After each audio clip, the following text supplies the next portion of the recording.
നമസ്കാരം. പുത്തനുടുപ്പും പുസ്തകസഞ്ചിയുമായി കൂട്ടുകാർ സ്കൂളിലെത്തി സന്തോഷത്തോടെ പഠനം തുടങ്ങിയല്ലോ. പക്ഷേ അങ്ങനെയുള്ള സൗകര്യങ്ങളൊന്നുമില്ലാതെ പല കുട്ടികളും ലോകത്തിൻ്റെ പല ഭാഗങ്ങളിലായി ജോലി ചെയ്ത് കഷ്ടപ്പെടുന്നുണ്ടെന്ന് നിങ്ങൾക്കറിയാമോ? അങ്ങനെ ചൂഷണം ചെയ്യപ്പെടുന്ന കുട്ടികളെ സംരക്ഷിക്കാനും ബാലവേലയ്ക്ക് എതിരായിട്ടുമാണ് അന്തർദേശീയ തൊഴിൽ സംഘടനയുടെ ആഹ്വാനം പ്രകാരം ജൂൺ 12 ബാലവേല വിരുദ്ധ ദിനമായി ആചരിക്കുന്നത്. ബാലവേല വിരുദ്ധ ദിനത്തിൻ്റെ പ്രാധാന്യം എന്താണ്? ബാലവേലയുടെ പ്രശ്നത്തിൽ ശ്രദ്ധ ചെലുത്തുകയും അത് ഇല്ലാതാക്കാനുള്ള വഴികൾ കണ്ടെത്തുകയും ചെയ്യുക എന്നതാണ് ഇതിൻ്റെ പ്രാധാന്യം.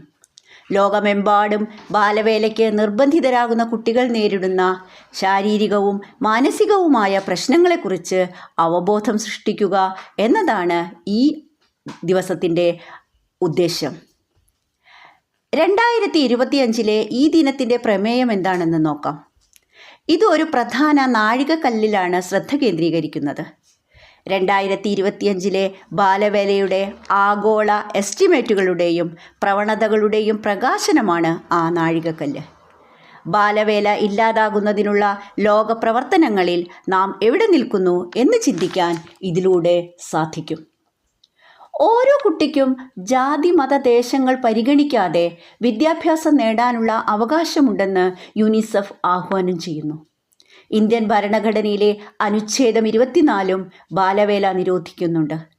കുട്ടികൾ അറിവ് സമ്പാദിക്കേണ്ട പ്രായത്തിൽ പണം സമ്പാദിക്കേണ്ടി വരുമ്പോൾ അവൻ്റെ കളിയും ചിരിയും സന്തോഷവും എല്ലാം നഷ്ടപ്പെടുന്നു.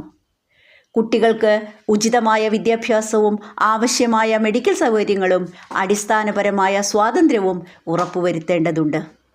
ഇന്ത്യയിൽ ഏകദേശം 35 ലക്ഷത്തോളം കുട്ടികൾ ബാലവേലയിൽ ഏർപ്പെട്ടിരിക്കുന്നതായി കണക്കുകൾ കാണിക്കുന്നു. ഫാക്ടറികളിലും കൃഷിസ്ഥലങ്ങളിലും കച്ചവട സ്ഥാപനങ്ങളിലുമെല്ലാം കുട്ടികൾ ചൂഷണം ചെയ്യപ്പെടുന്നു. ലോകം മുഴുവൻ നിറയുന്ന മഹാമാരികളും യുദ്ധങ്ങളുമെല്ലാം നിരവധി അനാഥ ബാല്യങ്ങളെ സൃഷ്ടിക്കുന്നുണ്ട്. എങ്കിലും ഈ അവസ്ഥ മാറുമെന്ന് നമുക്ക് പ്രതീക്ഷിക്കാം.